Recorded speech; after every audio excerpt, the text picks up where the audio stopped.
हे दोस्तों, मैं अक्सर सोचता रहता हूँ कि ईश्वर ने इंसान को एमआरपी के साथ पैदा क्यों नहीं किया। यदि शिशु अपने शरीर पर छुपा हुआ एमआरपी लेकर पैदा होता तो इन अद्भुत स्थितियों की कल्पना कीजिए। जैसे ही शिशु कोख से बाहर आता तो डॉक्टर और नर्स ये देखने की बजाय कि ये लड़का है या लड़की, पहले एमआरपी देखते। यदि एमआरपी कम छपा होता तो माता पिता के लिए अफसोस करते। यदि एमआरपी जोरदार होता तो ऑपरेशन थिएटर से बधाइयाँ देते हुए बाहर आते। माता पिता मंदिरों में बेटा या बेटी की दुआ मांगने के साथ ज़्यादा एमआरपी वाले बच्चे के लिए दुआ मांगते। बच्चा होने से पहले यज्ञ या पूजा कराते ताकि ज़्यादा एमआरपी वाला बच्चा पैदा हो और पंडितों का भी धंधा चल पड़ता। धनी यही सोचकर परेशान रहते कि उनके यहाँ उनके आर्थिक स्तर या उनसे तगड़े एमआरपी वाला बच्चा पैदा होगा या नहीं। यदि कम एमआरपी वाला बच्चा पैदा होता तो यही मानकर चलते कि कपूत यही सारा पैसा डुबाएगा।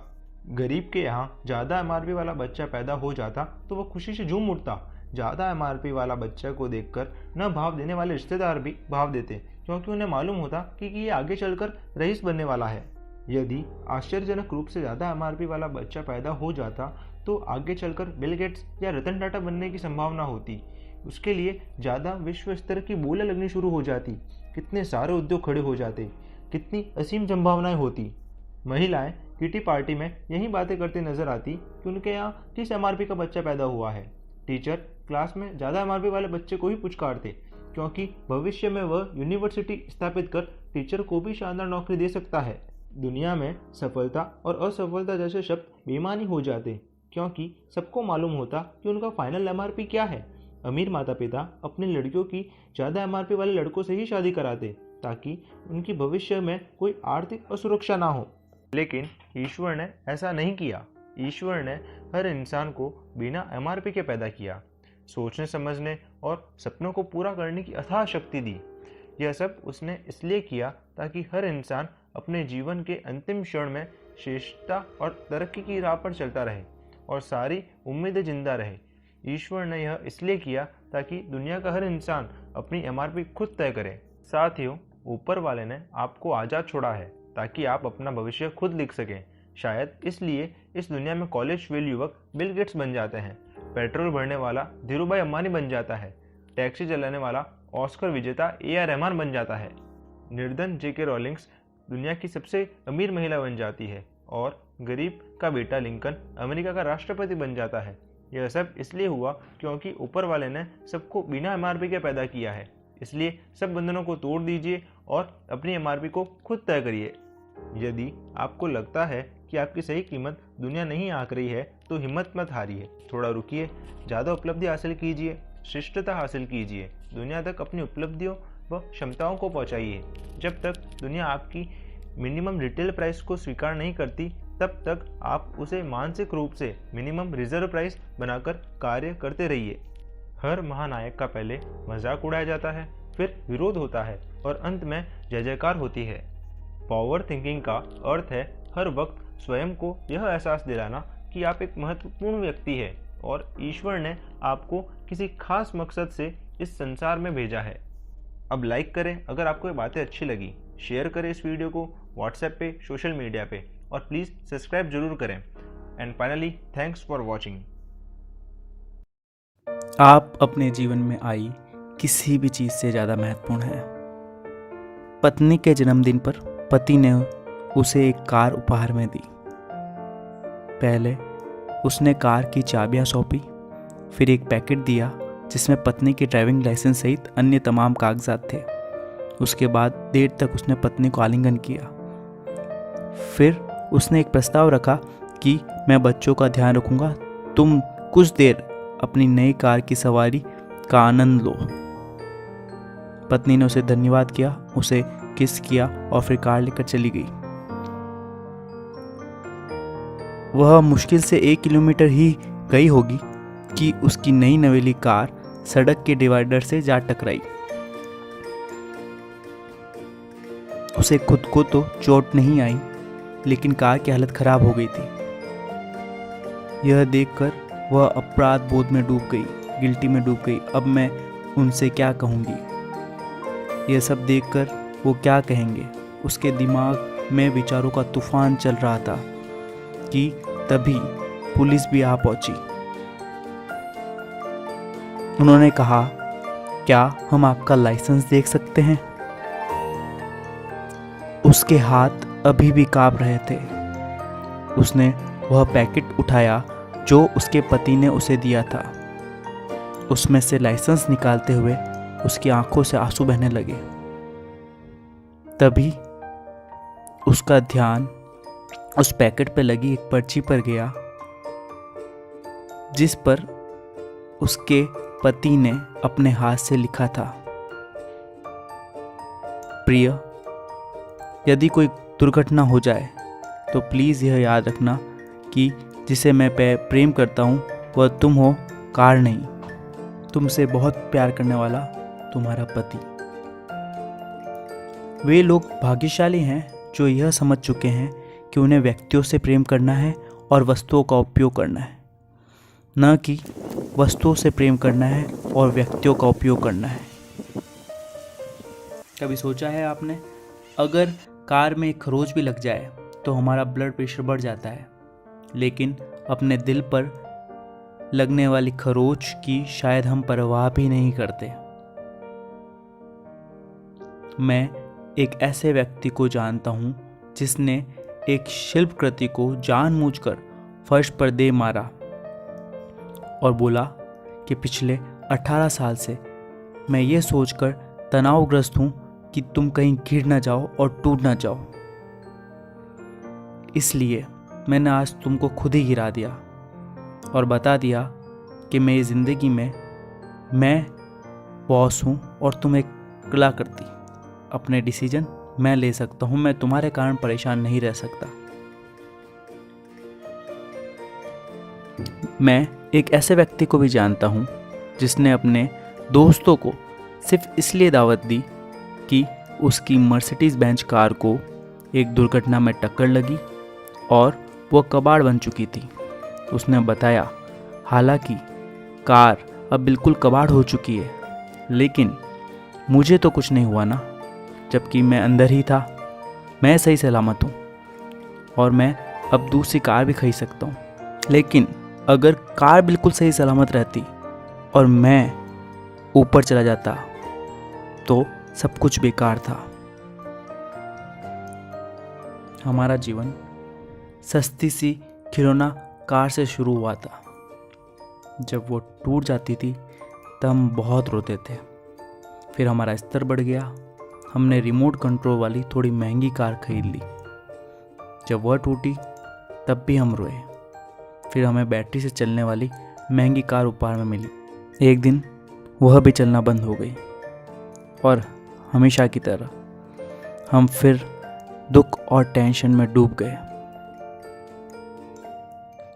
फिर आई 4 लाख की कार, उसके बाद 12 लाख या 22 लाख की SUV कार और फिर 86 लाख की लग्जरी सेडान। लेकिन हर बार इस मशीन के साथ कुछ ना कुछ होता ही रहा, चाहे उसे खरोच लगी हो, टूट फूट हुई हो या बड़ा एक्सीडेंट। और हमारे तनाव व चिंता का पारा भी बढ़ता ही रहा। कुल मिलाकर देखें तो हमारे खिलौने तो बड़े हो गए हैं, लेकिन हम खुद बड़े नहीं हो पाए। जिन चीज़ों के लिए हम रो पड़े उनका स्वरूप तो बदल गया, लेकिन हमारा रोने का स्वभाव नहीं बदला। बस अब यह बचकाना नहीं है, हमने इसको कुछ नए नाम दे दिए हैं, जैसे गुस्सा, निराशा, कुंठा, तनाव, बेचैनी आदि। खिलौने तो बस खिलौने ही होते हैं। आप चाहे जितने खिलौने खरीद लें, लेकिन उन्हें खिलौने जितना ही महत्व देना चाहिए। वे केवल आपके उपयोग के लिए हैं, आपके सुख चैन के लिए और आपके मनोरंजन के लिए हैं। किसी खिलौने के लिए भी आप कभी भी अपना एक अनमोल आंसू ना बहाएं, चाहे वो खिलौना कितना भी कीमती क्यों ना हो। आखिरकार उन सबसे ज़्यादा मूल्यवान आप खुद हैं। जी हाँ, सिर्फ आप खुद हैं। धन्यवाद।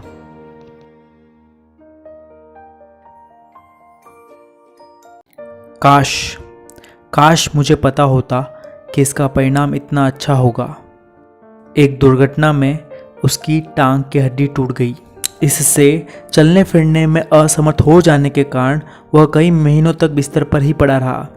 वह एक बहुराष्ट्रीय कंपनी में अच्छे पद पर था, लेकिन वह नौकरी भी अब हाथ से जाती रही। उसकी बुजुर्ग माँ, जिसे खुद देखभाल की जरूरत थी, अब उसकी देखभाल में लगी हुई थी। बुरा समय है ना?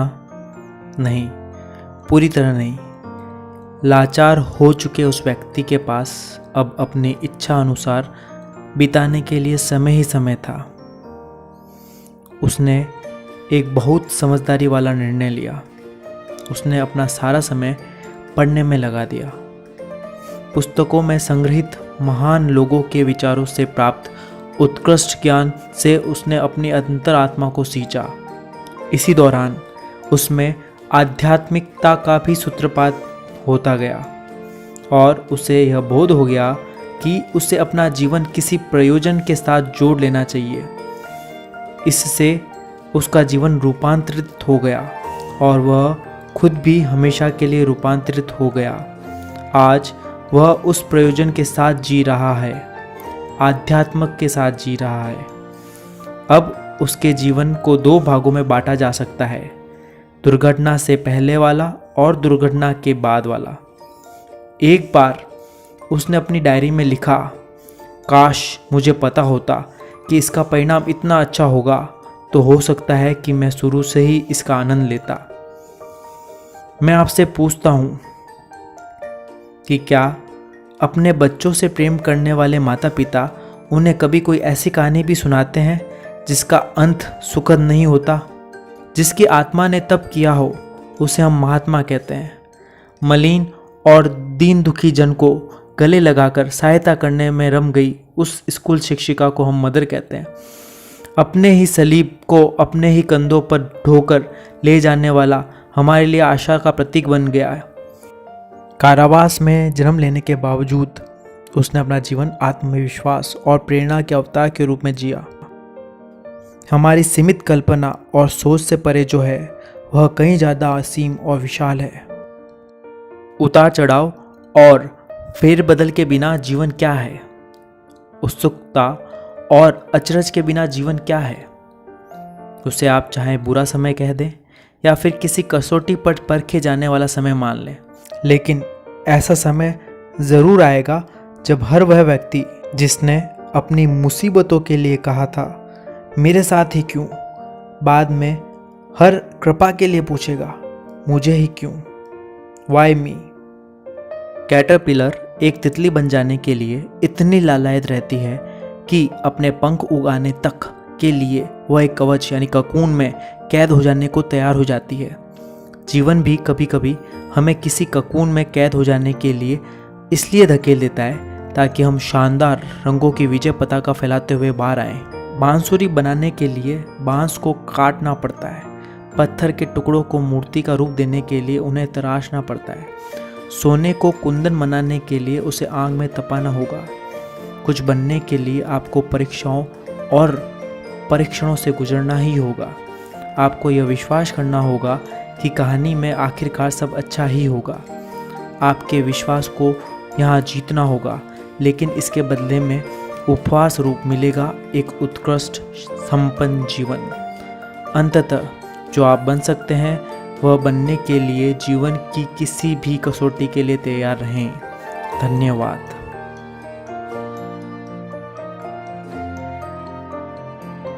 लाड़ आपको कमज़ोर बनाता है, जबकि प्रेम आपका सृजन करता है। ऐसा लगता है कि प्रेम पाने की बजाय लाड़ पाने की ललक हम में अधिक रहती है। दोनों में क्या अंतर है? अधिकांश लोगों के लिए प्रेम पाने का अर्थ है कि प्रेम करने वाला उनके प्रति हमेशा सौम्य बना रहे, उन्हें कभी ना कहे, उनकी आलोचना या शिकायत ना करे, ऐसा कुछ ना करे जिससे उन्हें कोई असहजता या परेशानी हो। दरअसल वह उन्हें ऐसा ही रहने दें जैसा कि वो हैं, उन्हें बदलने की इच्छा या भावना न दिखाएं। वह मुझे प्रेम उसी तरह करे जैसे मैं चाहता हूँ, यह लाड़ है। लाड़ करना प्रेम नहीं है। प्रेम यानी वह भावना जिसमें फर्क पड़ता है। लाड़ आपको कमज़ोर बनाता है, जबकि प्रेम आपका सृजन करता है। कोई भी व्यक्ति कभी संपूर्ण नहीं होता। सुधार की संभावना हमेशा बनी रहती है।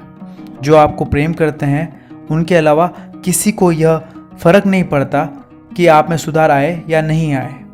सहन किए जाने के नाम पर लाड़ आपकी अपूर्णताओं को अपूर्ण ही रहने देता है, लेकिन आपके अहंकार को ठेस लगने के जोखिम के बावजूद प्रेम आपको आईना दिखा देता है ताकि आप अपनी कमियों को सुधार सकें। लाड़ आपके अहंकार को प्रभावित करता है, प्रेम आपको प्रभावित करता है। कोई व्यक्ति हमेशा सही नहीं हो सकता। हर बात मान लेने के चक्कर में जो सही नहीं है, लाड़ उसे भी सही ठहरा देता है। प्रेम एक दर्पण की तरह है और वह आपको आपका प्रतिबिंब दिखा देता है, वैसा नहीं जैसा कि आप देखना चाहते हैं, बल्कि वैसा जो आप वास्तव में हैं। जबकि लाड़ तो एक दिखावा है, एक मुखौटा है जो हमेशा अच्छा दिखाना और दिखना चाहता है, लेकिन गलत समझ लिए जाने का जोखिम उठाकर भी प्रेम एक रचनात्मक समालोचक बना रहता है। अधिकांश लोगों का प्रेरणा स्तर बहुत ऊंचा नहीं होता। आगे बढ़ने के लिए आपको किसी बाहरी व्यक्ति या चीज़ की ज़रूरत पड़ती है। लाड़ कभी भी आपको कर्मशील बनने के लिए प्रेरित नहीं करता। वह आपको उसी तरह आराम से जीने के लिए प्रेरित करता है जैसे आप जी रहे हैं। प्रेम मित्र के भले के लिए मित्रता को भी दांव पर लगा देता है। जीवन के प्रति खुद को और ज़्यादा समर्पित करो। प्रेम का यही संदेश रहता है, वह भी पूरे जोर शोर से। आप जैसे हैं वह आपको वैसा ही नहीं बने रहने देता। जो बदलता नहीं वह बढ़ता भी नहीं है। किसी को उसके निकम्मेपन या निष्क्रियता से ऊपर आने के लिए आवाज़ लगा देना, यह प्रेम का विशुद्ध और उत्कृष्ट स्वरूप है। लाड़ तो शराब की लत के जैसा है। यह आपकी शामों को हसीन तो बना सकता है, लेकिन आपके विकास में मदद नहीं कर सकता। प्रेम ध्यान की तरह है। इसमें लगता तो ऐसा है कि कुछ नहीं हो रहा, लेकिन फिर भी आप में सब कुछ बदल जाता है। प्रेम पाने की ओर बढ़ें और अपना सृजन करें, न कि लाड़ पाने की ओर बढ़ें और अपनी दुर्गति करें। मेरे प्रिय, मैं तुमसे यह कहना चाहता हूँ कि हो सकता है कि मेरा प्रेम एक ऐसे आवरण में ना हो जैसा तुम चाहते हो, लेकिन मेरा प्रेम एक प्रयोजन पूरा करता है, और वो है तुम्हें एक बेहतर इंसान बनाना। धन्यवाद।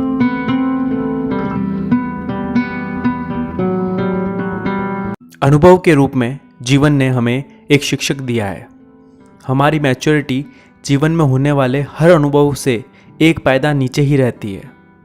जीवन के अनुभव का एकमात्र प्रयोजन है कि वह हमें मैच्योरिटी प्रदान करे, लेकिन हर अनुभव के साथ सिर्फ हमारी मैच्योरिटी का स्तर ही नहीं बढ़ता, बल्कि चुनौतियों का सामना करने का स्तर भी बढ़ जाता है।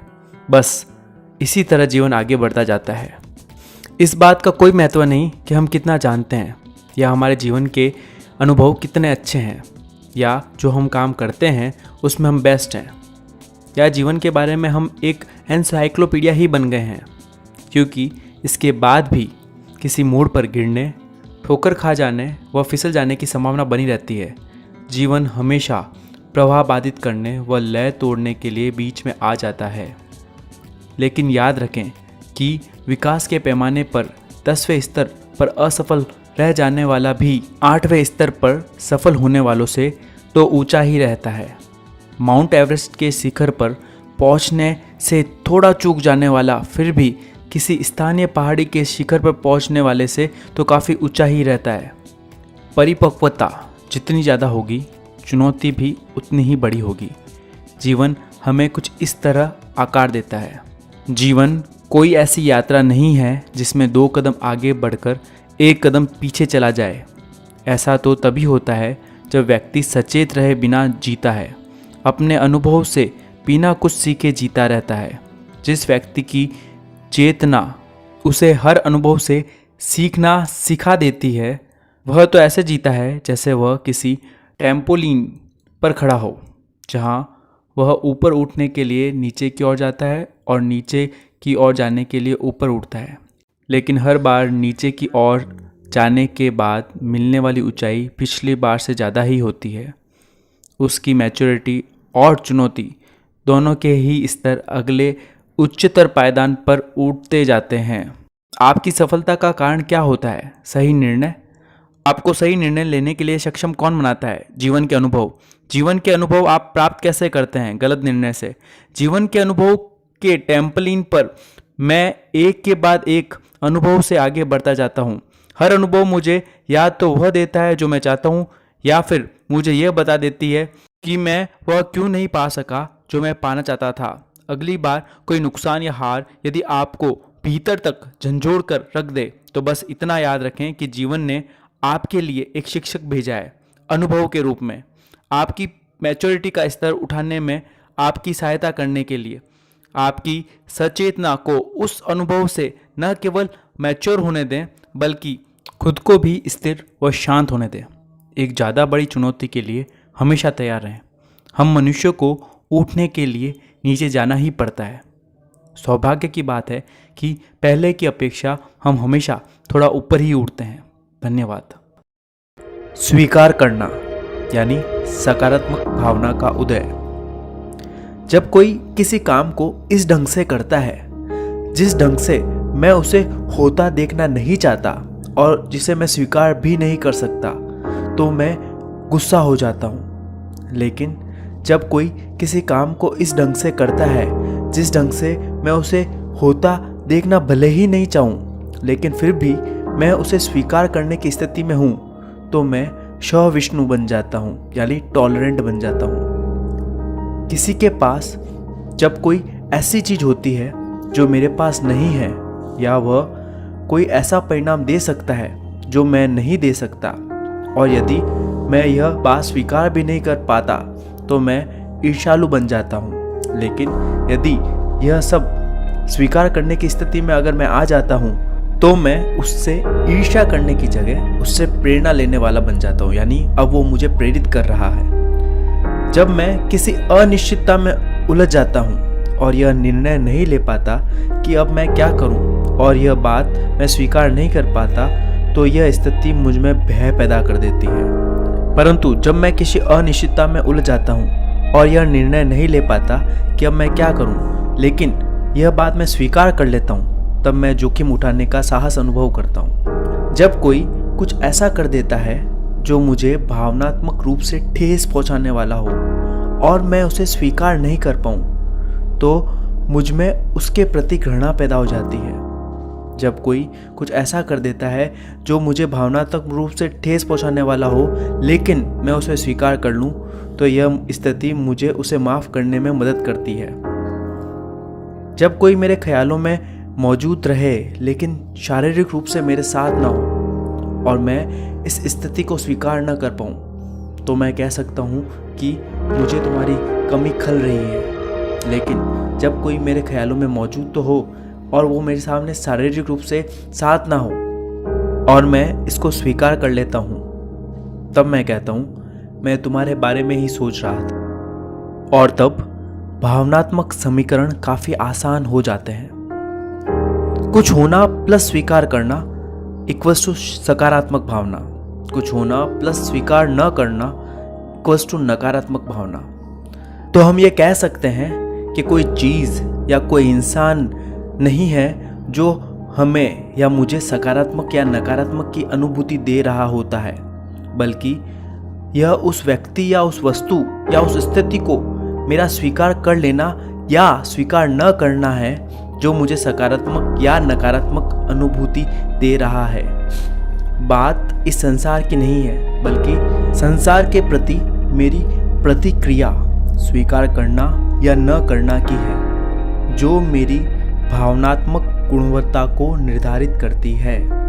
अगली बार जब किसी नकारात्मक भावना के कारण मैं खुद को परेशान होता पाऊंगा, तो यह पूछने की बजाय कि यह क्या है या कौन है जो मुझे परेशान कर रहा है, मैं ये देखूंगा कि किस व्यक्ति या चीज़ या स्थिति के प्रति मैं प्रतिबोध यानी स्वीकार न करना की स्थिति को महसूस कर रहा हूँ और फिर उसका प्रतिरोध करने की बजाय मैं उसे स्वीकार कर लूँगा, तब नकारात्मक भावना अपने आप ही सकारात्मक भावना में रूपांतरित हो जाएगी। किसी व्यक्ति, वस्तु या स्थिति के मत्थे दोष मढ़ना बंद कर देने और स्वीकार करने की जिम्मेदारी के साथ जीवन पर प्रतिक्रिया करने से भावनात्मक कौशल की शुरुआत हो जाती है। धन्यवाद।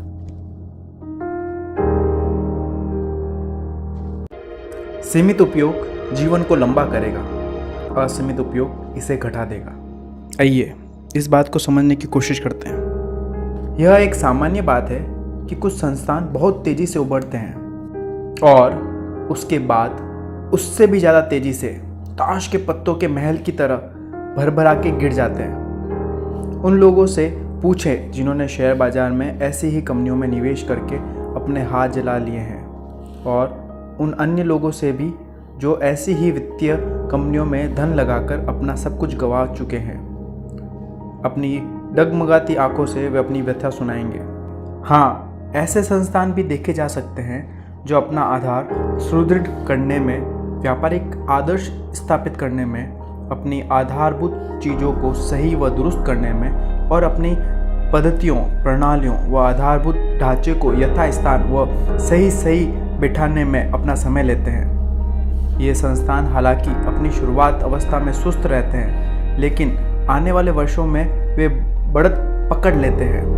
तकनीकी रूप से सुदृढ़ इन कंपनियों में जिन लोगों ने निवेश कर अपनी पूंजी खूब बढ़ाई है, उन लोगों से बात करें तो वे आपको सफलताओं की गाथा सुनाएंगे। एक कहावत प्रसिद्ध है कि रोम एक दिन में नहीं बना था। यदि वह एक दिन में बन गया होता तो अगले दिन ही धराशायी भी हो गया होता। संबंधों के मामले में भी मैंने देखा है कि जिन संबंधों में लोग बहुत ही कम समय में एक दूसरे के हो जाते हैं, वे संबंध किसी एक गलतफहमी या किसी एक घटना या किसी एक तर्क वितर्क के बाद ही छिन्न-भिन्न हो जाते हैं। लेकिन जो संबंध समय के साथ साथ स्ट्रेंथ, कॉन्फिडेंस, ट्रांसपेरेंसी और इंटीमेसी के साथ बढ़ते हैं, केवल वे ही समय की कसौटी पर खरे उतरने के योग्य स्थायित्व और गहराई वाले बन पाते हैं। किसमें ज़्यादा स्थायित्व होता है, अपनी नोक पर खड़े त्रिशंकु में या अपने आधार पर खड़े त्रिशंकु में? आधार को अच्छी तरह से जमाने में समय लगता है। बाद में सामने आने वाली गड़बड़ को ठीक ठाक करने में, मारामारी करने में समय गंवाने की बजाय शुरुआत में ही आधार को अच्छी तरह से जमाने में अपना संपूर्ण व भरपूर समय और मेहनत लगा दें। अगर आप कहते हैं कि मैं भोजन का शौकीन व्यक्ति हूँ, तो निश्चित रूप से और इसी कारण से आप कम खाएं। तब आप भोजन का स्वाद लेने के लिए और ज़्यादा जी सकेंगे।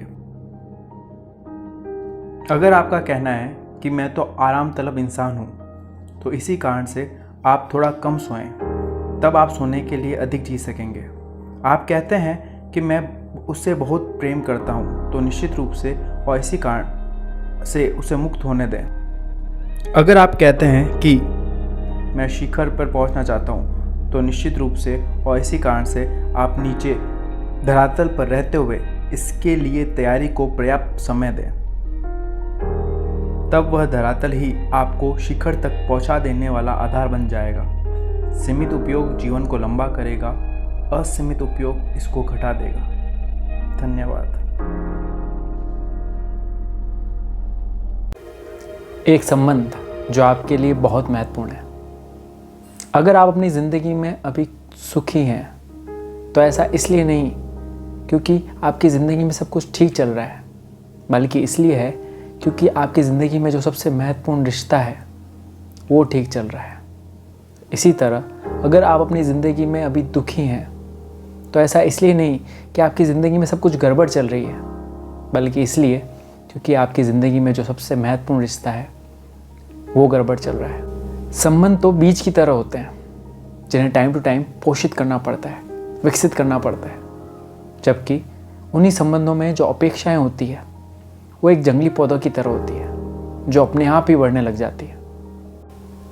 जब आप किसी संबंध को बनाए रखने के लिए अपनी तरफ से बहुत कुछ देते हैं, बहुत कोशिशें करते हैं, तो उन संबंधों में अपेक्षाओं को नियंत्रित किया जा सकता है, परंतु जिन संबंधों को उपेक्षित छोड़ दिया जाता है, जिन संबंधों में लापरवाही आ जाती है, फिर उन संबंधों में पनपती अपेक्षाएं उन संबंधों की जड़ों को हिला देती है। जिन संबंधों में ठहराव आ जाता है, उन संबंधों में अपेक्षा ही हमारी मेन समस्या, मुख्य समस्या बन जाती है। इसको समझने के लिए हम बचत खाते का उदाहरण ले सकते हैं। बचत खाते में जमा राशि एक ऐसा फंड है जिसे हम जब चाहें निकाल सकते हैं, मगर हम सिर्फ उतना ही धन निकाल सकते हैं जितना हमने उस फंड में जमा कराया हो, उस बचत खाते में जमा कराया हो। सेम इसी तरह किसी भी संबंध से हम सिर्फ उतना ही पा सकते हैं जितना उस संबंध में हमने दिया हो। एक ऐसे संबंध में जहाँ पे आपने पर्याप्त मात्रा में भावनाओं को डिपॉजिट किया होता है, वहाँ पर आपकी गलतियों को माफ़ कर दिया जाता है, आपकी सॉरी को एक्सेप्ट किया जाता है, आपकी आधी अधूरी बातों को भी समझ लिया जाता है। भले आपसे कोई चूक हो गई हो, लेकिन आपकी नीयत की सराहना की जाती है।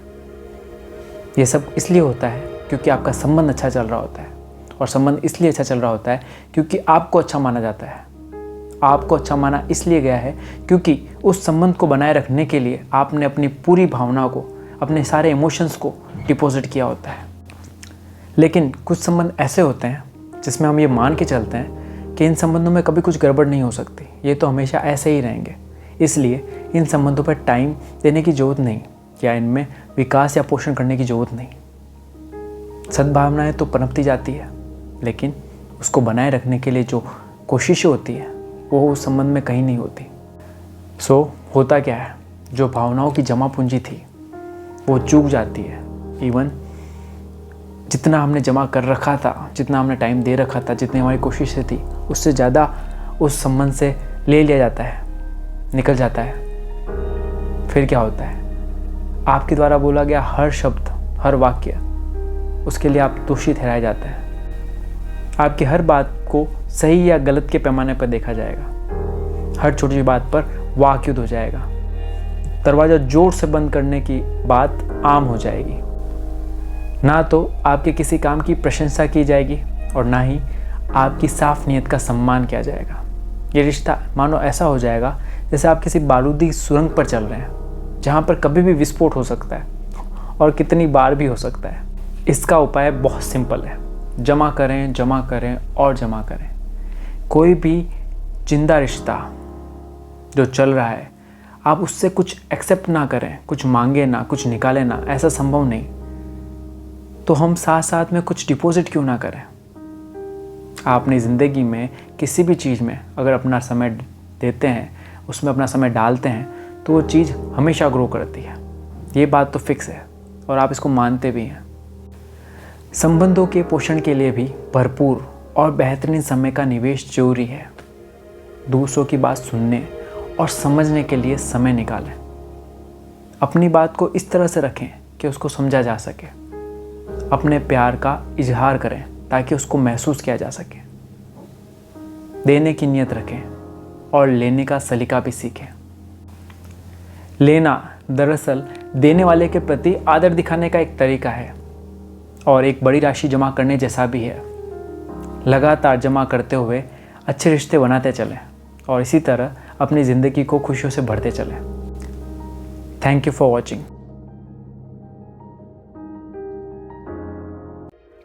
शांति का द्वार केवल विश्वास की चाबी से खुलता है। यह विचार किए बिना कि कल आपके साथ क्या हुआ था, यह विचार किए बिना कि आपने संसार के साथ कल क्या किया था, या यह कि संसार ने आपके साथ क्या किया था, ऐसी कोई भी बात सोचे बिना हर सुबह आपको इस संसार पर फिर से विश्वास करते हुए उठना होगा। मैं जानता हूँ कि यह कहना तो आसान है पर करना मुश्किल, लेकिन आपके पास और कोई चारा भी तो नहीं है, कोई दूसरा हल है ही नहीं, क्योंकि आपकी शांति इसी विश्वास के साथ घनिष्ठता से जुड़ी हुई है। इसके बिना कोई शांति हो ही नहीं सकती। अविश्वास आपको परेशान रख सकता है। आपने हजारों बार पब्लिक ट्रांसपोर्ट से यात्रा की होगी, लेकिन आपकी जेब शायद 1 या 2 बार ही कटी होगी। जब आप संसार पर विश्वास नहीं करते हैं और थोड़ी थोड़ी देर से टटोल कर देखते रहते हैं कि आपकी जेब सही सलामत है या नहीं, कोई ना कोई शातिर जेब कतरा कभी ना कभी आपको मात दे जाता है और आपकी जेब पर हाथ साफ कर ही जाएगा। लेकिन यदि आप शांत रहते तो आप शांति के हजारों पल नहीं गंवाते। जो आंखें हर सहयात्री को चोर समझती है, वे आपकी शांति पर ही डाका डालती रहती है, जबकि संसार पर विश्वास रखने से आपकी हर यात्रा एक शांतिपूर्ण यात्रा साबित होती। बुद्धिमान बने, बुद्धिहीन नहीं। हो सकता है कि एक नाथुराम गोडसे अपने काम में सफल हो गया हो, लेकिन हर एक को संभावित गोडसे के रूप में संदेह से देखना आपको लाखों गांधीवादी जनों से वंचित कर जाएगा। यह समय और मेहनत की बर्बादी है। हर किसी पर ओसामा जैसा संदेह करने पर आप हर नेक दिल पर संदेह करते रहेंगे। हो सकता है कि किसी एक कर्मचारी ने आपको धोखा दिया हो, लेकिन बाकियों पर विश्वास रखें। हो सकता है कि किसी एक महत्वपूर्ण संबंध में आपकी भलाई को आपकी कमजोरी समझ लिया गया हो, आपके विश्वास का फ़ायदा उठाया गया हो, लेकिन अगली सुबह उठें तो वही विश्वास फिर रखें। मैं आपको भोला भाला लग सकता हूँ, लेकिन मैं आपको शांति का द्वार दिखा रहा हूँ और वह केवल विश्वास की चाबी से खुलता है। आपको जिस चीज़ की तलाश रहती है वह है शांति। तो आपके पिछले कल में भले ही आप ठगे गए हों, फिर भी आपके सामने इसके अलावा और कोई चारा नहीं है कि जब आप आने वाले कल में उठें तो इस संसार पर वही विश्वास फिर से कायम करें। मुझे जब जब ठगा गया, धोखा दिया गया, नुकसान पहुंचाया गया, मैंने हर बार खुद से यही कहा, ईश्वर का धन्यवाद है कि मैं ठगा गया, लेकिन मैं खुद ठग नहीं बना। मुझे धोखा दिया गया, लेकिन मैं धोखेबाज नहीं बना। मुझे नुकसान पहुंचाया गया, लेकिन मैंने कभी किसी को नुकसान नहीं पहुंचाया। बुराई मेरे साथ भले ही की गई हो, लेकिन मैं कभी बुरा नहीं बना। हर सुबह इस विश्वास के साथ उठें कि संसार आज फिर से विश्वसनीय होगा। संसार 1000 बार हमारे विश्वास पर खरा उतरता है, तो कभी कभार इसे खोटा भी होने दें। विपरीत परिस्थितियाँ आश्चर्यजनक रूप से हमारे हित में हो जाती हैं। बस अपने हृदय को विश्वास की दिशा में मुड़ने दें। शांति का केवल एक ही रास्ता है, विश्वास। धन्यवाद।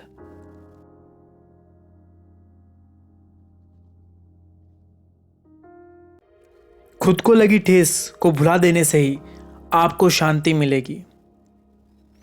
किसी भी व्यक्ति को, किसी भी घटना को, किसी भी अनुभव को यह अधिकार नहीं कि वह आपके दिमाग में आकर बैठ जाए और आपकी मानसिक शांति को भंग करता रहे।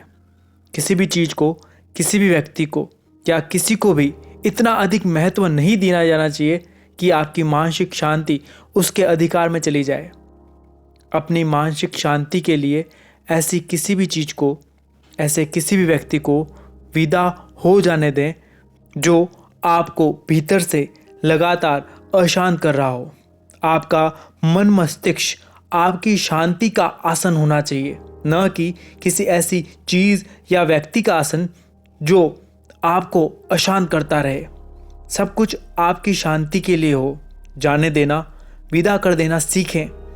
शारीरिक रूप से नहीं, बल्कि भावनात्मक रूप से।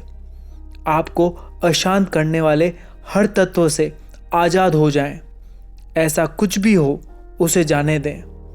ऐसा कोई भी हो उसे जाने दें। अपनी शांति को सबसे ऊपर रखें। आपका मन या तो महकते फूलों की टोकरी बन सकता है या फिर तेजाब रखने का बर्तन। जब आप खुद को लगे आघात के कारण को, खुद को लगी ठेस के कारण को जाने देते हैं, तब आप आंतरिक रूप से फूलों की तरह खिला खिला महसूस करते हैं। लेकिन यदि आप अपने आघात को पाले रखते हैं तो आप खुद को वैसे ही नष्ट कर रहे होते हैं जैसे तेजाब उस पात्र को नष्ट कर रहा होता है जो उसे संभाल के रखता है।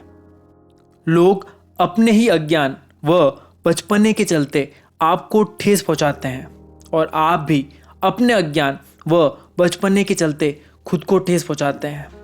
इस मामले में सच्चाई यह है कि जो घृणा करता है उसके प्रति घृणा की जाती है। उनमें से घृणा करने वाला अधिक चोट खाता है। जब आप किसी से घृणा करते हैं तब उसका तो कुछ नहीं बिगड़ता, लेकिन निश्चय ही आपकी रातें करवट बदलते हुए बीत जाती है। और इससे बड़ी बात यह है कि आपकी यह घृणा आपको ही शांत नहीं रहने देती। तो ऐसे आघात के साथ जीकर आपको क्या मिलता है? किसी को कुछ नहीं मिलता और आप तो निश्चित रूप से नुकसान ही उठाते हैं।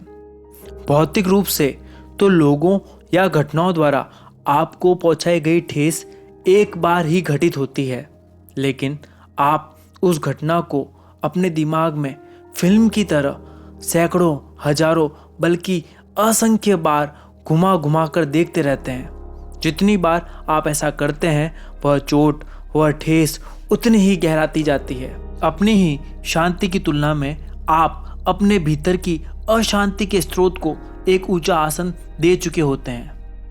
अगर कोई गलत है भी तो उसे अपने जीवन से बाहर वैसा ही रहने दीजिए। उसे अपने भीतर उपस्थिति दर्ज न करने दें। अपने मन मस्तिष्क में केवल उन्हीं को रहने दें जो आपकी शांति के स्रोत हैं, बाकी को जाने दें। खुद को लगी ठेस को भुला देने से ही आपको शांति मिलेगी। आप शांत हैं तो आप सुंदर हैं। अच्छी खबर यह है कि आप सुंदर हो सकते हैं, और इससे भी अच्छी खबर यह है कि ऐसा होना आपके ही हाथ में है। देखिए, भुला देने के विचार से ही आप मुस्कुराने लगे हैं। धन्यवाद।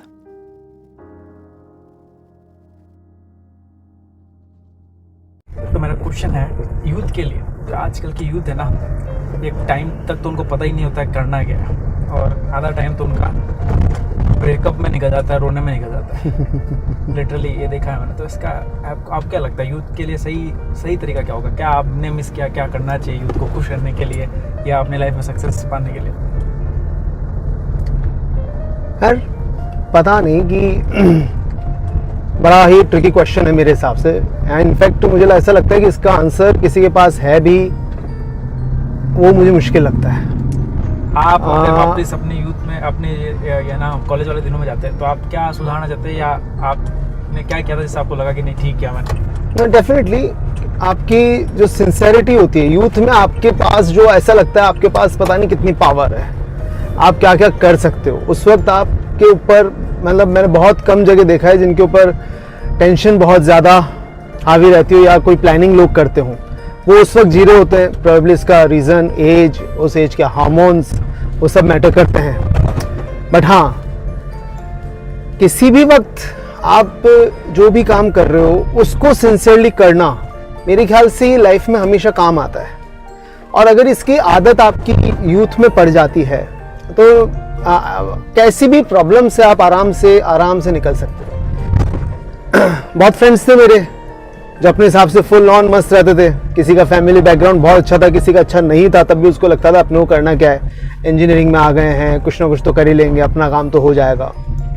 बट उस वक्त जिसने सिंसियर अप्रोच रखी स्टडी को लेके, मैं जिस टाइम पे सिंसियर रहना जिस काम के लिए, उसका मतलब मेरा ये है कि अगर आप स्टडी कर रहे हैं तो आप स्टडी में सिंसियर हैं। इट डजंट मैटर आपको पसंद है या नहीं है।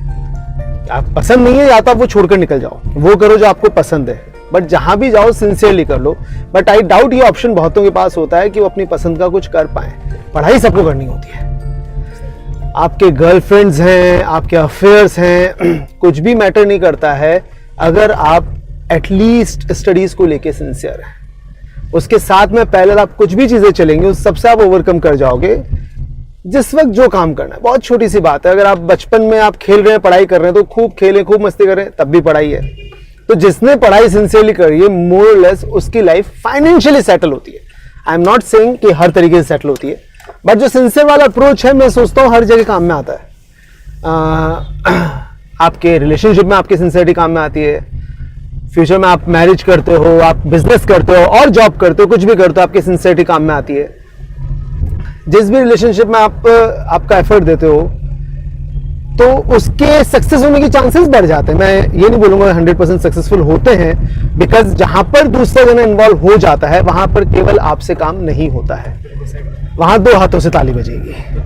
तो उसमें आपकी लिमिटेशन होती है। बट जो आपका जॉब है, आपका बिजनेस है, जहां आपके ऊपर सबसे ज्यादा डिपेंडेंसी है, जहां एटलीस्ट आप आपका परफॉर्मेंस दे सकते हो, वहां आपको सिंसियर होना चाहिए। इससे आप कुछ कर भी नहीं सकते। ये काइंड ऑफ वैसा है, फल कर कर्म की इच्छा मत कर। लेकिन हाँ, सबसे इंपॉर्टेंट चीज यूथ में भी मैं मानता हूँ एक लेवल की सिंसियरिटी होना। Sincerity as a broad term, इसके अंदर डिसिप्लिन इंक्लूडेड है, आपका टाइम मैनेजमेंट इंक्लूडेड है, आपका फोकस एरिया इंपॉर्टेंट है। तो sincerity is combination of many things. But I think जो मैं कहना चाह रहा हूँ वो आप सब समझ पा रहे होंगे। कुल मिलाकर जो भी करो 100% से करो। अगर कर रहे हो स्टडी तो it's not about 100%. 100% is purely theoretical. We can say it's 100%, but sincere होना अपने आप में बहुत है. अगर आपने वहां पे 70% भी दे दिया है तो आपके चांसेस बहुत हाई रहेंगे, क्योंकि मैक्सिमम लोग तो मैंने देखा है स्टडीज में 25% पे चल रहे होते हैं. उतना ही फोकस होता है कि लास्ट के 5 दिन में पढ़ के निकल जाए. प्रॉब्लम क्या है? It's not about result, it's about approach. जब आप सिंसियर होते हैं तो वही अप्रोच आपकी लाइफ में हर जगह काम में आती है, और इसीलिए आप उस वक्त स्टडीज में सक्सेसफुल होते हो और आगे जाके कोई भी प्रोफेशन में आपके सक्सेसफुल होने की प्रोबेबिलिटी बढ़ जाती है. तो सिंसियरिटी से केवल पढ़ाई का लेना देना नहीं. Sincerity basically it's about an approach.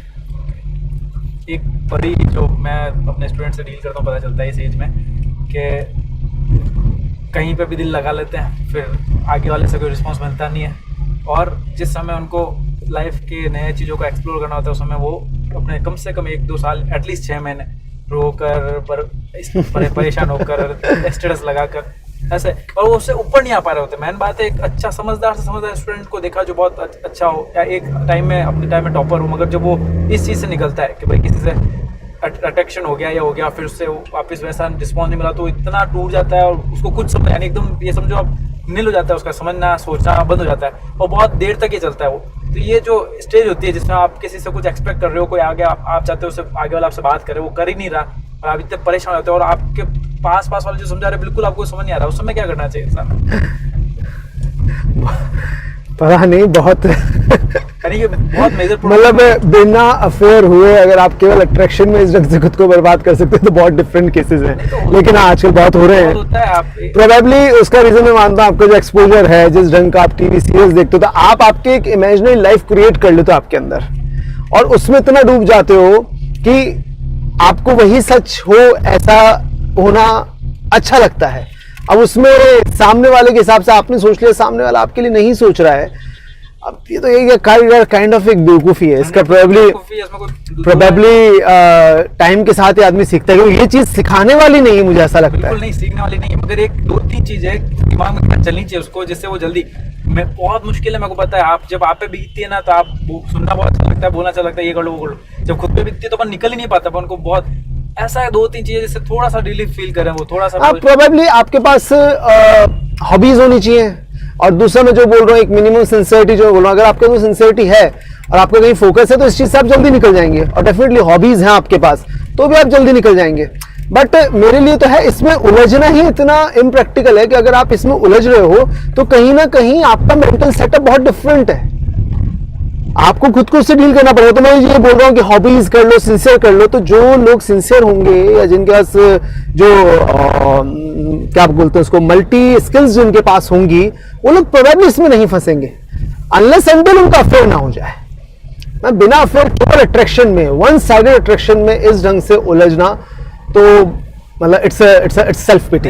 एक तरफ नहीं होता. आगे ये अपन बात करता है आगे वाले को लगता है ठीक है, एज ए फ्रेंड बात कर रहा है, बहुत दिनों बात चलती है, फिर अपन यानी मैंने दो तीन जनों से समझा, तो वो उनको लगता है कि सेम चीज आगे से भी आ रही है, मगर आगे वाला तो सिर्फ यूं ही बात कर रहा होता है. फिर एकदम से वो अपने बात करते हैं, वो कहता है नहीं भाई मेरे तो ऐसा कुछ सीन ही नहीं था, और फिर वो तब तक तो वो बहुत ज्यादा वो हो जाते हैं सेंटी, फिर वो निकल नहीं पाते, रोते हैं. यानी मैंने आपको मारोगे नहीं, हंसते खेलते बच्चों को, यानी इतने क्लास के सबसे चार्मिंग बच्चों में से एक को रोते हुए देखा मेरे सामने, और वो एकदम और कुछ समझ नहीं आ रहा उसको, पजामा मना कर दिया, नहीं करनी बात तो भी कैसा एक बार और कर लूँ कैसा मैसेज, बिल्कुल पागल हो जाता है।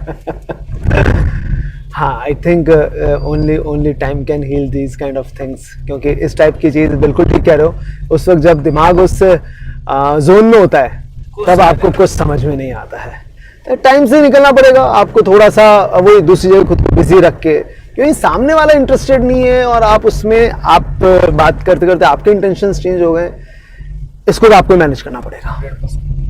एंड खैर व्हाट आई थिंक कि कुछ एजुकेशन सिस्टम बेटर होना चाहिए। अब मुझे ऐसा लगता है कि एजुकेशन सिस्टम उस ढंग का है कि जिसमें कई सही चीज़ें नहीं पढ़ाई जाती। लाइक लोगों को फाइनेंस बहुत बेसिक पहले से टैकल करना आना चाहिए, उसके बारे में पढ़ाना चाहिए। मैं हमेशा प्रेफर करता हूँ एक book rich dad poor dad, मैं मेरे हिसाब से 10th क्लास का सिलेबस में होनी चाहिए। वो एक आपको इंसाइट देती है पैसे को लेकर, और पैसा कुछ भी मैटर नहीं करता, ये केवल तब बोलना चाहिए जब आपके पास बहुत पैसा हो। आपके पास पैसा कम है नहीं है और आप कहते हो पैसा मैटर नहीं करता, 100 में से 90 जने झूठ बोल रहे होते हैं, उसमें 10 जने होते हैं जो वास्तव में जिंदगी को अलग ढंग से देखते हैं। लेकिन हाँ, 90% जने झूठ बोल रहे होते हैं क्योंकि उनके पास पैसा नहीं है, इसलिए वो एक डिनायल मोड में जी रहे होते हैं। एंड बिलीव मी, आपके पास पैसा है तो आपको जो चाहिए, आपको अफेयर भी आपको वैसी लड़की से होगा जैसा आपको चाहिए। If you have money you can create your own happy world up to an certain extent.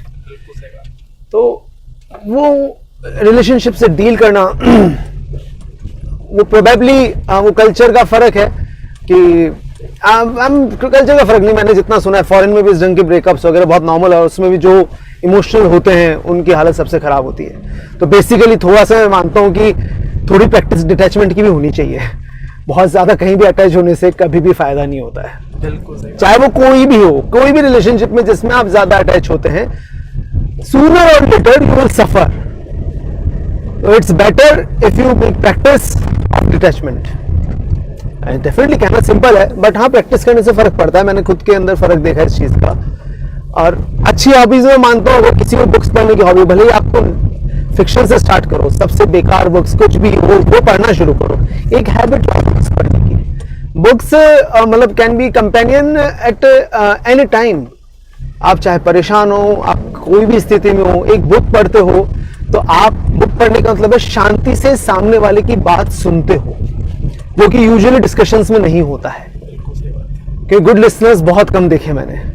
तो बेटर आप बुक पढ़ें, यू विल गेट इनसाइट्स, और इस टाइप की कोई भी प्रॉब्लम से आपको खुद को निकलना पड़ेगा। बट हाँ, हॉबीज, क्रिएट हॉबीज। आपको जितना ज्यादा, जितनी हॉबीज होंगी, चाहे घूमना हो, चाहे गेम्स हो, चाहे म्यूजिक हो, आप ऐसी चीजों से बहुत जल्दी बाहर प्रॉब्लम निकल पाएंगे। बढ़िया, ये एक अच्छी चीज मेरे को नहीं, यानी बहुत अच्छी लगी लाइन आपकी। यानी बुक के बारे में पहली बार एक नई चीज सोचने को मिली कि बुक पढ़ना यानी आप किसी को सुन रहे हो बिना उससे आर्ग्यूमेंट किए, बिना कुछ करे, सिर्फ आप उसको सुन रहे हो। तो ये अलग ही तरीका सुना है कि पहली बार ऐसा कन्वर्सेशन जिसमें एक जना बोल रहा है, बुक में सिर्फ एक जना आगे वाला बोल रहा है और आप उसको सुन रहे हो। इसलिए मुझको अच्छा लगता है क्योंकि आप एकदम शांत मन से उसको पढ़ रहे हो। एग्जैक्टली, बुक में होता है जब आप ओपन माइंडेड होते हो। बुक जब आप पढ़ रहे होते हो तो आपकी किसी से लड़ाई नहीं होती, आप उससे सहमत हो नहीं हो, आप उसको पूरा पढ़ते हो। तो जब आप उसकी पूरी बात सुनते हो तो आपके खुद के कंक्लूजन्स निकलते हैं, आपको कुछ बात समझ में आती है, कुछ लगते नहीं यार ये चीज ठीक नहीं थी, but as a person definitely आप में एक इंप्रूवमेंट आता है। आपके थॉट्स ज्यादा मैच्योर होते हैं और डेफिनेटली वो लाइफ में फिर रिफ्लेक्ट होता है। आप यूथ को कहना चाहते हो और कोई हॉबी हो ना हो, अगर आपको एक बेटर पर्सन बनना है तो बुक पढ़ना स्टार्ट करो। छोटी छोटी कैसे भी यस कैसी बुक से स्टार्ट करें, धीरे धीरे नॉन फिक्शन पे आइए, पर्सनालिटी डेवलपमेंट की बेसिक बुक्स भी आप पढ़ेंगे तो आपको इतना मजा आएगा, इट्स रियली गुड। जो शॉर्ट फॉर्म में आजकल बुक्स का काफी चलन चला है कि भाई बुक्स का टाइम नहीं है तो आप शॉर्ट में उस बुक्स का एसेंस सुन लो, उसकी जो समरी आप सुन लो। I don't relate that thing, उससे मैं खुद को रिलेट नहीं कर पाता, बिकॉज समरी में कभी भी आप उस बुक से जुड़ नहीं पाते हो। आप जब बुक पढ़ते हो तो एक आइडिया जो समरी में बताया गया, उस आइडिया के पीछे का जो बैकग्राउंड है, उससे जो आइडिया में जान आती है, वो आइडिया जब इम्पैक्ट डालता है जब आप उसके पीछे के बैकग्राउंड को पढ़ते हो, तो उसका इम्पैक्ट समरी में आ ही नहीं पाता है। वो तो उस ढंग से लाइक मॉरल स्टोरीज जो आपको अच्छी बातें हैं वो आपको पॉइंट्स बता दिए और आपको लगता है हाँ ठीक है, but I think you should start. And book का भी अगेन सिंसियरिटी, डिसिप्लिन, कि भाई रोज अगर 2 पेज पढ़ने हैं तो पढ़ने हैं, उसके अंदर कोई डाउट नहीं होना चाहिए। धीरे धीरे आदत पड़ेगी।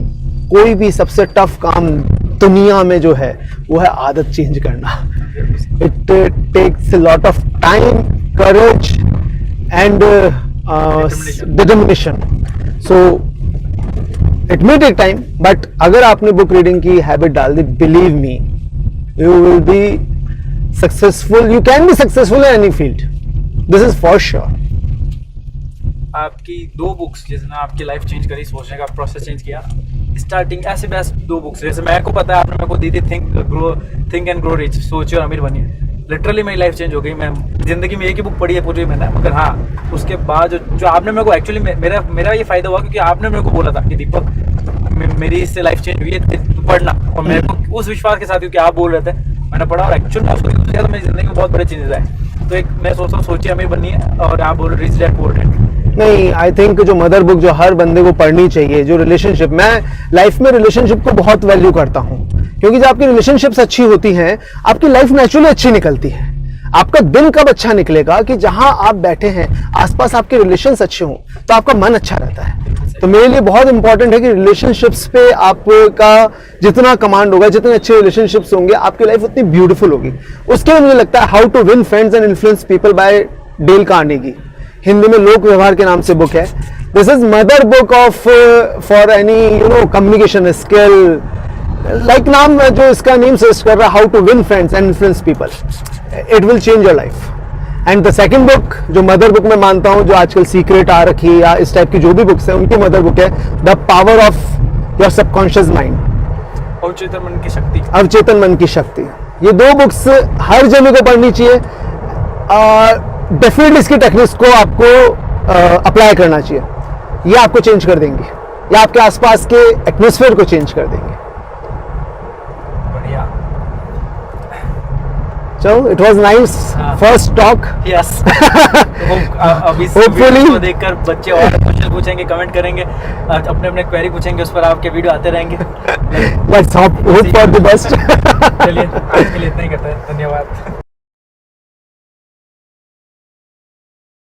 कल मेरा फ्रेंड बातों बातों में मुझसे बोलता है कि यार दीपक, APJ अब्दुल कलाम, MS धोनी, विराट कोहली, सचिन तेंदुलकर, लता मंगेशकर, कितने लोग जानते हैं यार इनको, लगभग हर किसी के रोल मॉडल हैं ये।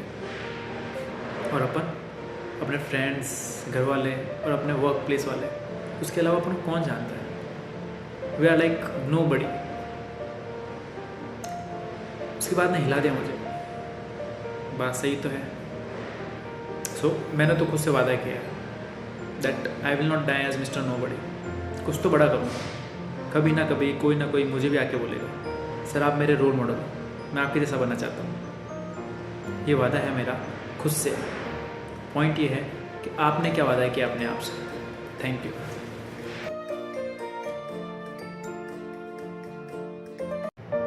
कभी सोचा है आपने कि सब कुछ खो जाने से भी ज़्यादा बुरा क्या हो सकता है? उस उम्मीद का खो जाना जिसके सहारे आप सब कुछ वापस पा सकते हैं। पता है, कभी कभी सिर्फ एक इंसिडेंट, एक पल, एक ऑफर या सिर्फ एक इंसान आपकी ज़िंदगी को पूरी तरह से चेंज कर सकता है। आपको हर वो चीज़, हर वो खुशी दिला सकता है जिसकी आपको ज़रूरत है।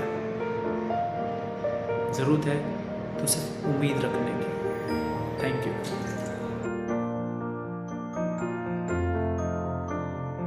हम सब ना बहुत अमीर बनना चाहते हैं और हम सब खुश भी रहना चाहते हैं, मगर पॉइंट ये है कि क्या आपके पास कोई ऐसा वैलिड रीज़न है जिससे आपको एटलीस्ट आपको ये लगे कि हाँ अब मैं अमीर बन जाऊँगा, अब मैं खुश रहूँगा?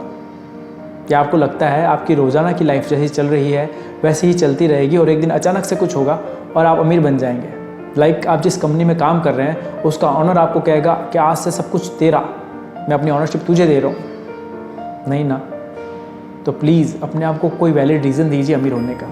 कहीं पे प्लॉट खरीदिए, शेयरों में इन्वेस्ट कीजिए, कोई नई स्किल सीखिए, अपने आप को रीज़न दीजिए खुश रहने का। पुराने लोगों को भूलिए, माफ़ करिए, नए लोगों को अपनी ज़िंदगी में आने का मौका दीजिए। खुश रहने के अलग अलग तरीक़ों पे काम करिए और देखना आपकी लाइफ चेंज हो जाएगी।